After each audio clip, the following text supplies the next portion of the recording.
Good morning students.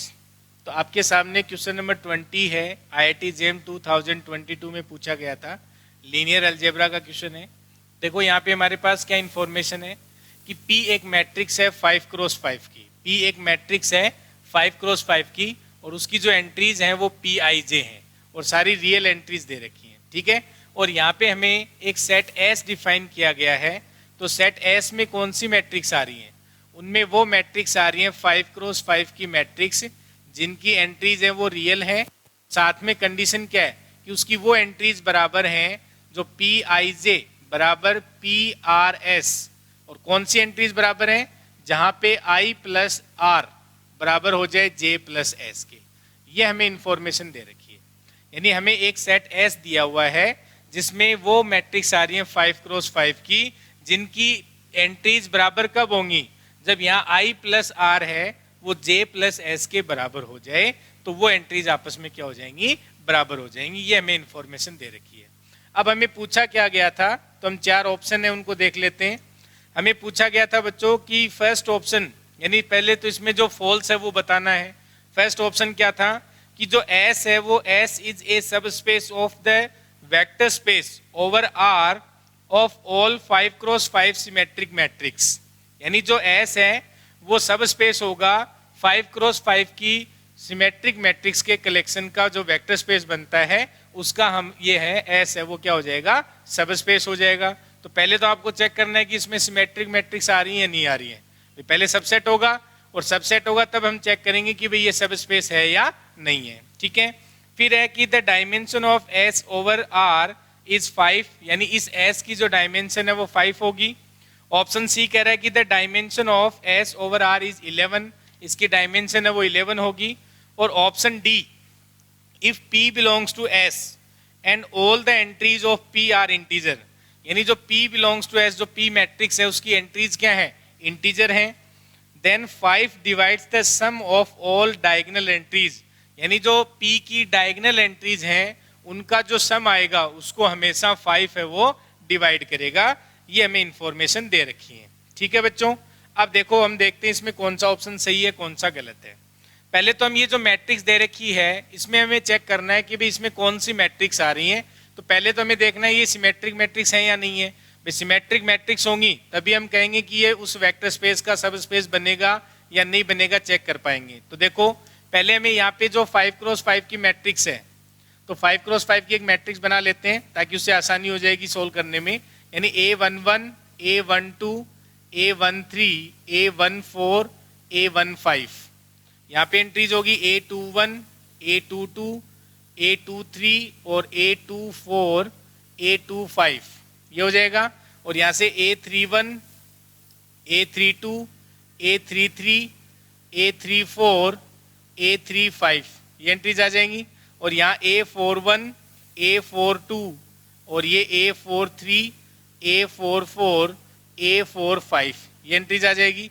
और यहाँ से हम देखें A51, A52, A53, A54 और A55, ये 5x5 की मैट्रिक्स है, ठीक है। उसने आपको कहा है कि I प्लस R बराबर हो अगर J प्लस S के, तब ये एंट्रीज क्या होती हैं? बराबर होती हैं। तो बच्चों एक तो यहाँ से सीधा दिख रहा है हमें कि A21 है वो A12 के बराबर होगा क्योंकि I क्या है यहाँ 1 और ये इसके R के बराबर 1 प्लस R यानी 2, तो 1 प्लस 2 3 है और 1 प्लस 2 ये भी 3 है। तो आप देख पा रहे हो ये सारी एंट्रीज आपस में बराबर हैं। ये जितनी एंट्रीज हैं ये सारी आपस में बराबर हैं। तो कहने का मतलब ये जो मैट्रिक्स P आ रही है ये सिमेट्रिक मैट्रिक्स है या नहीं है। तो पहली बात तुम यहाँ से क्या लिख सकते हैं कि AIJ बराबर होगा ARS के, AIJ बराबर होगा ARS के, यानी ये जो एंट्रीज हैं वो सारी इसके बराबर हो जाएंगी। तो ये सिमेट्रिक मैट्रिक्स है या नहीं है? सिमेट्रिक मैट्रिक्स का कलेक्शन दिया हुआ है। तो ये अगर सिमेट्रिक मैट्रिक्स का कलेक्शन है तो जो वेक्टर स्पेस उसने बताया कि 5x5 की जो सिमेट्रिक मैट्रिक्स है उसका ये सबसेट बन गया S उसका सबसेट बन गया। अब हमें चेक करना है कि ये सब स्पेस है या नहीं है। तो उसको हम वन स्टेप टेस्ट से चेक कर सकते हैं। कैसे? कि P और Q दो मैट्रिक्स ले लेंगे, किस में से? S में से। और हमें पता है कि P ट्रांसपोज है वो P के बराबर है और जो Q ट्रांसपोज है वो Q के बराबर है क्योंकि सिमेट्रिक मैट्रिक्स दिया हुआ है। तो आप बाय वन स्टेप टेस्ट इसको क्या कर सकते हैं? चेक कर सकते हैं कि ये सब स्पेस है या नहीं है। तो alpha P plus beta Q, इसका जब ट्रांसपोज लेंगे तो किसके बराबर आ जाएगा, alpha P transpose plus beta और क्यू ट्रांसपोज आ जाएगा, और ये alpha P plus beta Q के बराबर आ जाएगा। तो यानी ये भी मैट्रिक्स क्या आ गई, सिमेट्रिक मैट्रिक्स आ जाएगी। तो कहने का मतलब अल्फा पी प्लस जो बीटा क्यू है वो वापस किसका मेंबर आ गया, एस का। तो आप वन स्टेप टेस्ट से आप चेक कर सकते हैं कि ये उसका क्या बन जाएगा, वेक्टर स्पेस का सब स्पेस। और वेक्टर स्पेस क्या थी, जिसमें 5x5 की सिमेट्रिक मैट्रिक्स आ रही है। अब इसमें कुछ एक्स्ट्रा कंडीशन और दे दी, उससे हमें इसकी डायमेंशन पे इफेक्ट पड़ेगा, जो हम चेक कर लेंगे। अब हमें पूछा गया कि इसकी डायमेंशन क्या होगी। तो पहला तो था कि सब स्पेस है या नहीं है, तो ये सब स्पेस बन गया उस वेक्टर स्पेस का जिसमें 5x5 की क्या आ रही हो, सिमेट्रिक मैट्रिक्स आ रही हो। ठीक है, तो ये यहां से हो गया। अब देखो यहाँ पे हमें इसकी डायमेंशन निकालनी है।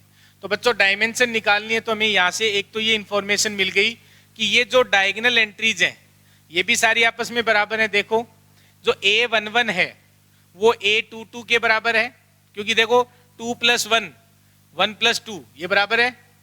भाई PIJ बराबर PRS कब होता है, जब I + R बराबर हो J + S के। तो यहाँ से ये सारी एंट्रीज आपस में बराबर है कि नहीं है। तो कहने का मतलब ये हो गया कि ये जो डायगोनल एंट्रीज आ रही हैं इसकी, यानी A11 बराबर A22 और ये सारी आपस में बराबर हो जाएंगी, आप वेरीफाई कर सकते हो। तो इनमें से आपको केवल और केवल एक एंट्री जनरेट करनी है। भले A11 अगर आपने जनरेट करी तो बाकी एंट्री जनरेट करने की जरूरत नहीं है। ठीक है, तो इस डायगोनल में से एक एंट्री जनरेट करनी है। और अब हमें ये इंफॉर्मेशन भी है, ये सारी एंट्रीज हैं वो इनके बराबर दे रखी हैं, ये भी हमें दिया हुआ है। क्यों, क्योंकि A12 A21 के बराबर होगा, इस डेफिनेशन से देख लो आप। ये A13 A31 के बराबर होगा, आप चेक कर सकते हैं। अब हमें ये देखना है क्या इनके अलावा भी कोई एंट्रीज हैं जो आपस में बराबर आ रही हो। भाई ये तो बराबर हैं, क्या इसके अलावा, अगर इसके अलावा बराबर नहीं हुई तब तो एक एंट्रीज ये आ गई, बाकी ये कितनी है, 10 एंट्री हैं। तो यहाँ से हमें इसकी डायमेंशन क्या आ जाएगी, 11 आ जाएगी। कब, जब बाकी एंट्रीज बराबर ना हो।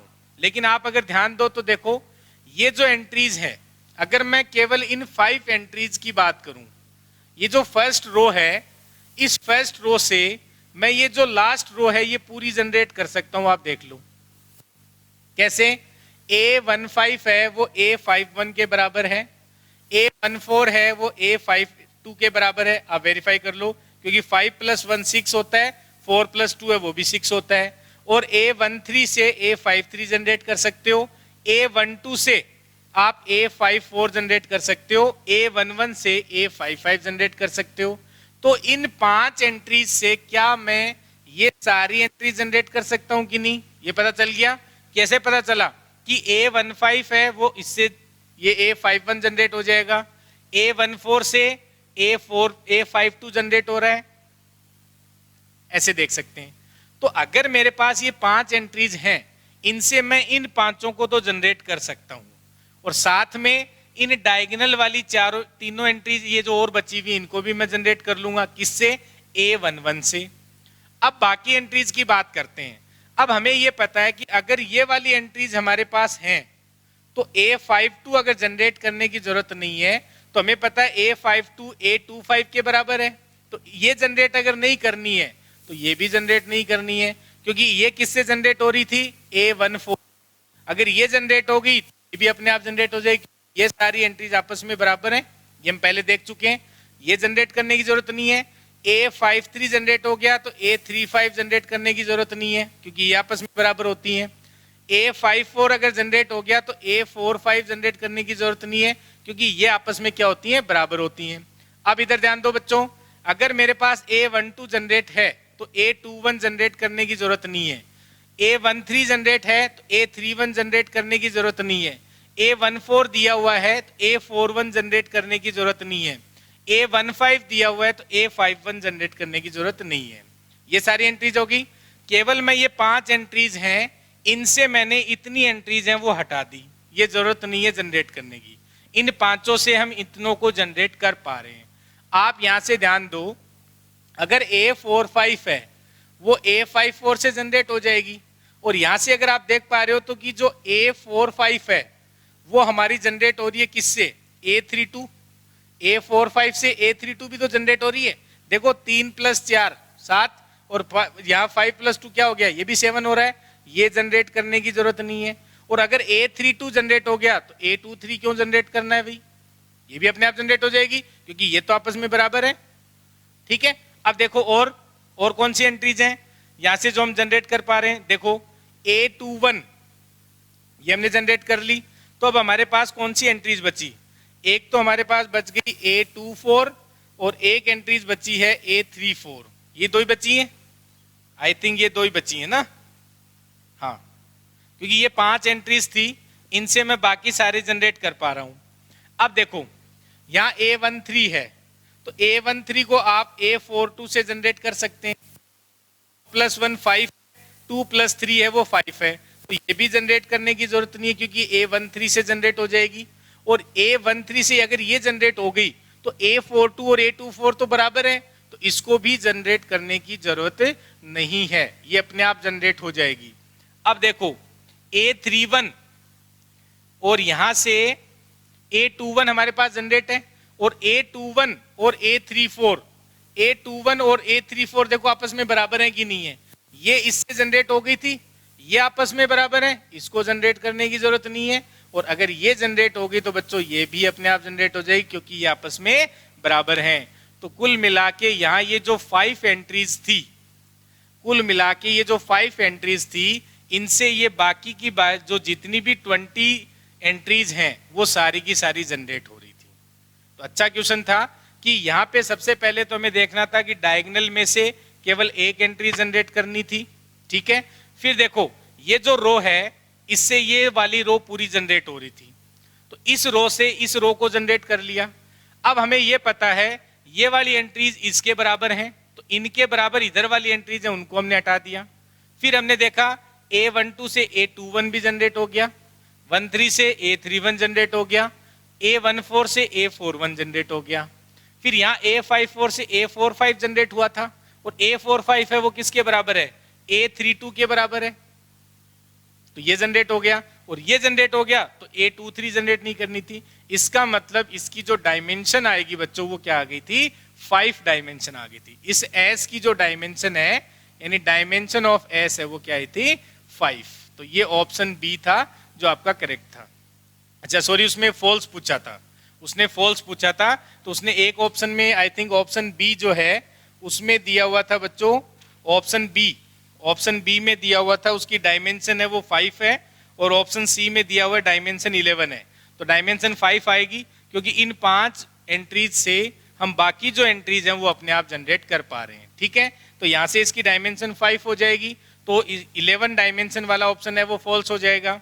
अब देखो ऑप्शन डी में क्या कहा कि if P belongs to S, तो P बिलोंग्स टू S, तो P मैट्रिक्स की बात कर रहा है, and all the entries of P are integer, तो P की सारी इंटीजर एंट्रीज हैं, then 5 divides the sum of all diagonal entries, तो ये भी सही है ये ऑप्शन। अच्छा वैसे फॉल्स होगा क्योंकि बात जो बोल रहा है वो सही बोल रहा है। कैसे, हमें ये पता है कि ये जो डायगोनल एंट्रीज हैं ये सारी एंट्रीज आपस में क्या होती हैं, बराबर होती हैं, ये सारी एंट्रीज क्या आपस में बराबर हैं।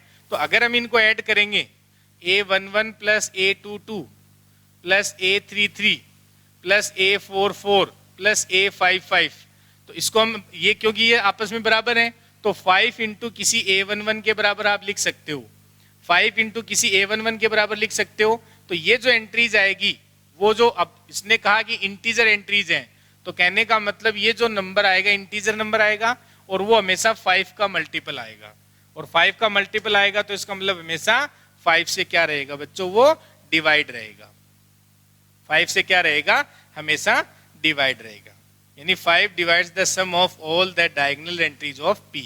तो ऑप्शन, तो इसमें हमें फॉल्स पूछा था, तो फॉल्स ऑप्शन है वो सी ऑप्शन है वो आपका फॉल्स हो जाएगा। बाकी A, B और D है वो करेक्ट आंसर है। तो फॉल्स पूछा है तो इसमें आंसर जो आपको करके आना था वो ऑप्शन सी जो है वो इसका करेक्ट आंसर होता। ठीक है बच्चों, तो ये ध्यान देना था कि सिमेट्रिक मैट्रिक्स तो है ये, लेकिन साथ में बाकी इन 5 एंट्रीज से आप ये सारी की सारी एंट्रीज है वो जनरेट कर पा रहे थे, इसलिए इसकी जो डायमेंशन है वो क्या आ गई बच्चों, 5 आ गई। ठीक है, नेक्स्ट क्वेश्चन में मिलते हैं। Thank you.